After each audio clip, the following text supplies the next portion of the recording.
Good morning, Emmanuel Baptist Church, and all those that are watching. So glad that I have a chance just to touch base with you this morning. I want to share with you just a short devotion that the Lord laid on my heart last night and kind of stirred this morning early, and was planning on getting this video out a lot sooner, but had some refrigerator and washer issues at the house that I had to take care of this morning, and so I'm thankful for the grace of God. But the other night in the RU Revival in Michigan, I preached out of Luke chapter number 15, and I preached on the Prodigal Son and the fact that he came to himself. And I was thinking on that last night and this morning, and thinking about how most of us know the story there in Luke 15, and starts in verse 11 and goes to the end of the chapter. And I won't take the time to rehearse all that, but the Bible said in verse number 18 or verse 17, he came to himself.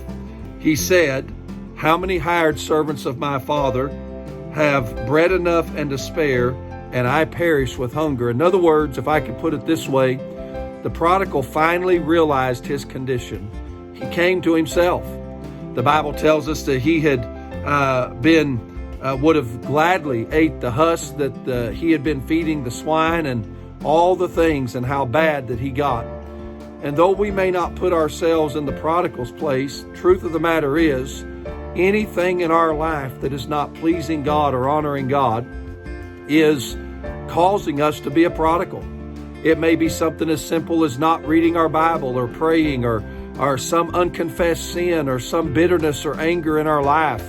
And I'm just asking you this morning, do you know the condition of your heart and your spiritual life? Are you willing to admit maybe something's a little off?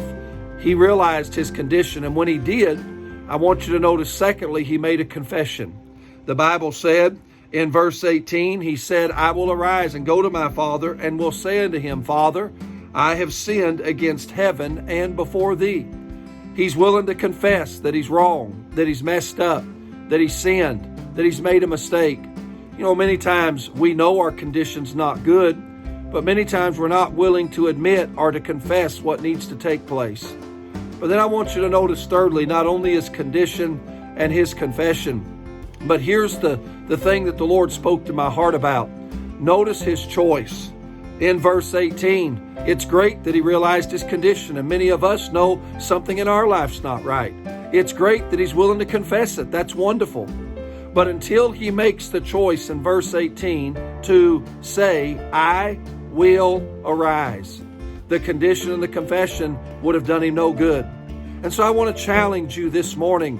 If you realize something in your life is off, and you realize that you need to do something about it, and you're willing to confess it, I challenge you, arise. Do something today, not tomorrow, not the next day, not when church is back, not when things get better. Arise and fix that in your life today. God bless you. I love you, Emmanuel Baptist Church. I'm so thankful I get to be your pastor. I'm looking forward to the days ahead. You have a good day.